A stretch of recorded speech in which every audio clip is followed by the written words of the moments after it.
Senator Kamala Harris's campaign has crashed and burned, and she's now out of the presidential race. The impeachment process moves to the Democrat-led House Judiciary Committee, and the Washington Post blasts First Lady Melania Trump over her fashion sense. All that and more. I'm Bobby Eberle. This is a 13-minute news hour. And God bless the United States of America.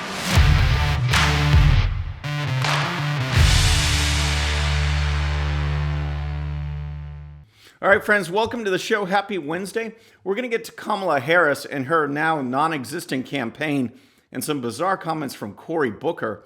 But first, I want to bring you up to date on what's going on with impeachment, because a lot has happened. You know, they had these public hearings in the Adam Schiff-led House Intelligence Committee. Well, those have wrapped up. So they had to put reports together, and both the majority, Adam Schiff-led Democrats, and a minority have put reports out. And all you have to do is look at the executive summary of the Democrat report to show you how messed up this process is, how bogus this impeachment inquiry is, and how much money and time has been wasted. Here's a portion of the executive summary from Adam Schiff's report. It says, the impeachment inquiry into Donald J. Trump, the 45th president of the United States, uncovered a months-long effort by President Trump to use the powers of his office to solicit foreign interference on his behalf in the 2020 election. As described in this executive summary and the report that follows, President Trump's scheme subverted U.S. foreign policy toward Ukraine and undermined our national security in favor of two politically motivated investigations that would help his presidential re-election campaign. All right, there is so much wrong with that, just that one paragraph. And this report is hundreds of pages long.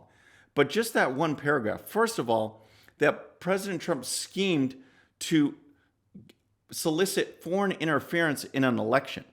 He wanted Ukraine to investigate corruption that was known, corruption that has been going on. And that is part of foreign assistance.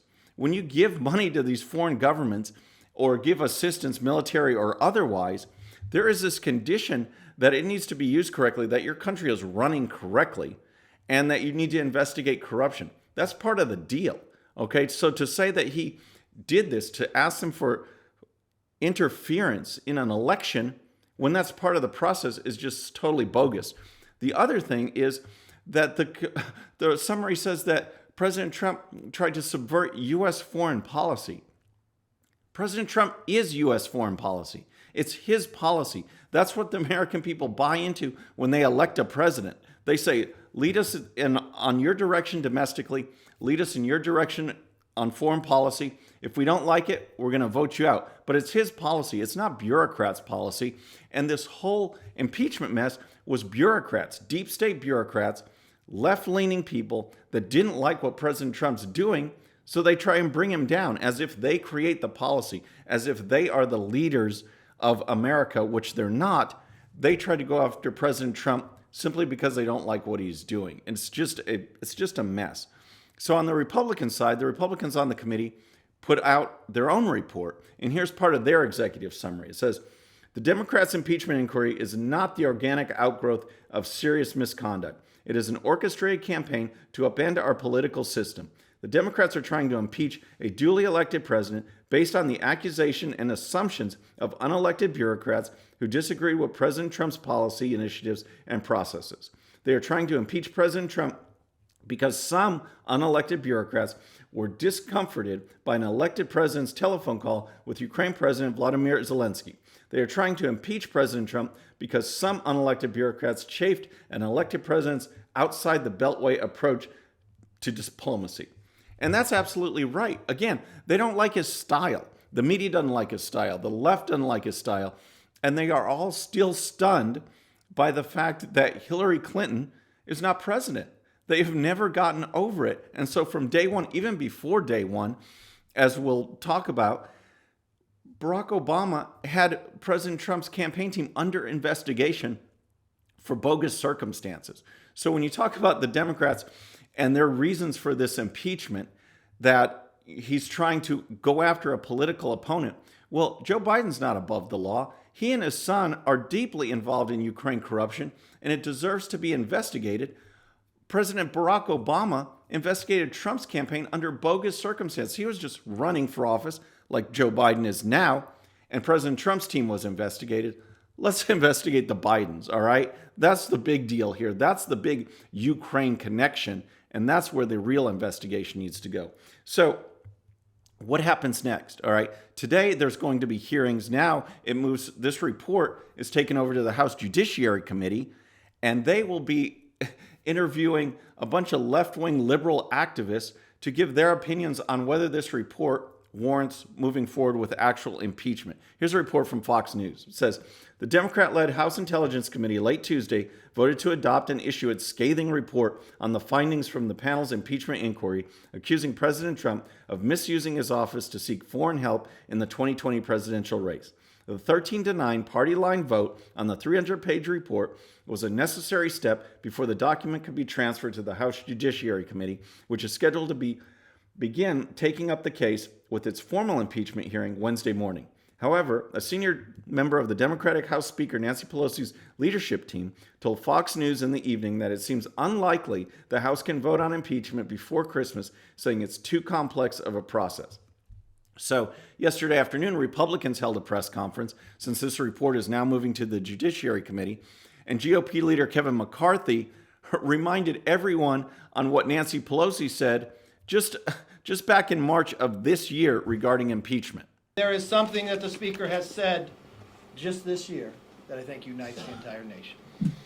What she said, I think almost everybody agrees with, exactly right here. Impeachment is so divisive to the country that unless there's something so compelling and overwhelming and bipartisan, I do not think we should go down the path because it divides the country. March 11, 2019. So that's what Nancy Pelosi said. Compelling, overwhelming, and bipartisan. And this has been none of those, and yet the Democrats are still moving forward. And as I talked about before, this is a loser effort. This is a loser issue. They are losing Democrats. They've lost independents and members of their own caucus. 30-plus Democrats are serving in the House right now in districts that went for President Trump in 2016. So if they vote for impeachment, they might as well pack their bags because they're going to be gone. So next, I want to talk about someone else who's gone, and that's Kamala Harris. She is out of the presidential race. Again, when she first announced in those early months of the campaign, she was the darling. She was the one that was going to take on President Trump. Turns out she couldn't even take on Tulsi Gabbard. She got blasted in those debates, and ever since then, she's been going downhill. Well, now she's closed up shop, called it quits, and here's a report from the Washington Examiner.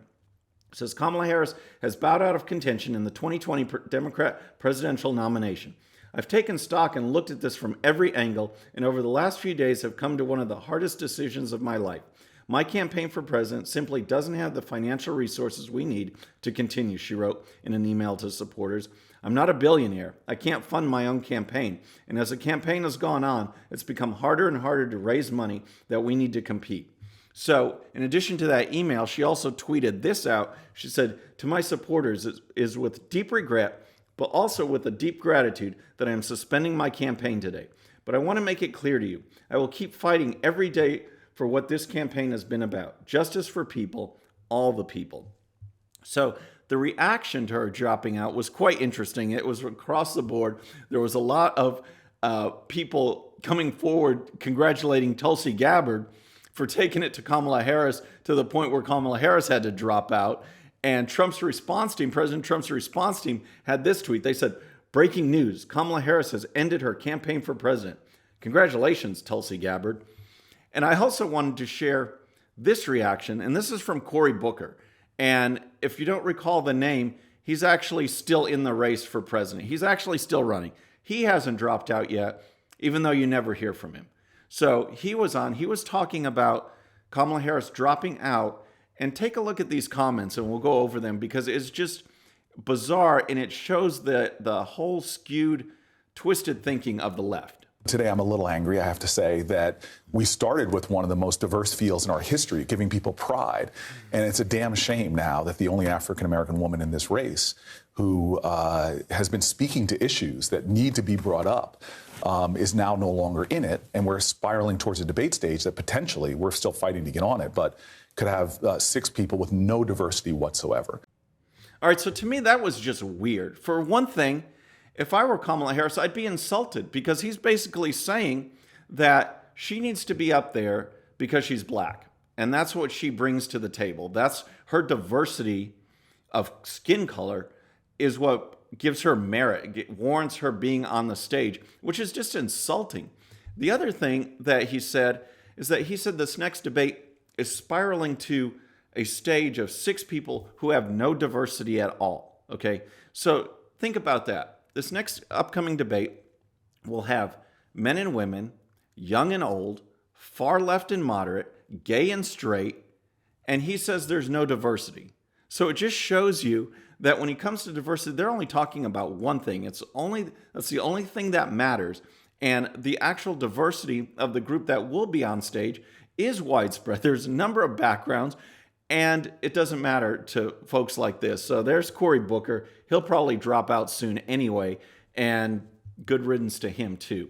So next I want to talk about the Washington Post and what they said about Melania Trump. She just announced and showed people her Christmas theme for this year. And the Washington Post did a story on it. And what did they do? They attacked Melania Trump for what she was wearing. I mean, these people are vicious. It didn't matter what Michelle Obama did. They were always praising her, regardless of what she said, what she wore. And now they go after Melania Trump, who has this super awesome, elevated sense of fashion and style. They go after her for what she was wearing. Here's a report from the Washington Times. It says, Senator Marco Rubio on Tuesday slammed the left-wing media's deranged criticism of First Lady Melania Trump's Christmas decorations at the White House. Even the White House Christmas decorations triggers deranged criticism, the Florida Republican tweeted. Does anyone in the world of major media have enough self-awareness to realize the damage their hatred of real Donald Trump is inflicting on them and journalism? Well, Rubio's right. This is deranged, and here's more of what was actually said. It says, Mrs. Trump's theme for this year's White House display is the spirit of America, which the Daily Beast's Elania Demopoulos called joyless, and the most sterile of the First Lady's 3 attempts at holiday decorating. Meanwhile, the Washington Post approved of the decorations, but ripped the First Lady's winter coat as ridiculous. But more than a silly fashion folly, the coat is a distraction, the Post fashion critic Robin Givhan said. It's a discomforting affectation taken to a ludicrous extreme. In a video that is intended to celebrate the warmth and welcoming spirit of the holiday season, that simple flourish exudes cold, dismissive aloofness. It's just terrible. It is absolutely terrible. And so finally, going back to Cory Booker and this whole push for diversity, for the sake of diversity, I wanted to update you on some of the things that's going on college campuses, because more and more are moving to get rid of the SAT and get rid of things like math requirements, because different ethnicities, different racial groups do better in math. And it seems like the only focus of the left now is this equality of outcome, that everybody has to be the same, that everybody has to achieve, rather than give people an opportunity to achieve. And let's let it fall where it may and see what happens. So here's a report from the Daily Caller. It says, the valedictorian of a Detroit high school is reportedly struggling with basic math in college. The development comes as colleges have increasingly rejected objective admissions criteria in the name of equity, with University of California poised to no longer require the SAT because of the racial impact it has on admissions. All right, so again, this is their effort to balance out outcomes rather than just let people excel if they can excel, fail if they can fail, do something different. It's that every race, every ethnicity has to be the same according to their left, and they will do artificial means that actually hurt people in the long run in order to achieve that. Here's more from the Daily Caller. It says, Michigan State University has pushed for admitting more racial minorities in the name of diversity. Its incoming freshman class is predicted to be the largest and most diverse in the school's history, with more than 8,400 anticipated students, the school stated in May 2018, noting the black enrollment was up 24%. But nearly half the graduates from Detroit's main school district must take remedial courses when they get to college, Chalkbeat reported. In 2016, MSU removed the requirements that all students at least take algebra in either college or high school. Algebra is taught in 8th grade in many schools. Meanwhile, Wayne State University in Detroit dropped its general education math requirement altogether. Bob Murphy, the director of university relations and policy for the Michigan Association of State Universities, told Inside Higher Ed that not requiring math will ideally lead to more successful graduation outcomes. All right? More successful graduation outcomes. Not better students, not more prepared students, not smarter students, not more capable students, but better outcomes. It's absolutely ridiculous. So folks, that's our show for today. I hope you enjoyed it. Please subscribe, and when you do, please hit that bell so you'll be notified, and we'll see you next time. I'm Bobby Eberle. This is a 13-minute news hour.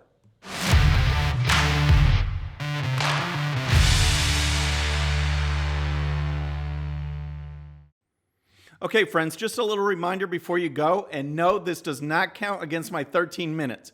Please hit the subscribe button below and tell your friends. And if you happen to miss our last show, you can check it out right here. And also for great conservative news and commentary, please check out GOPUSA.com. All right, folks, we'll see you on the next show. Have a great day.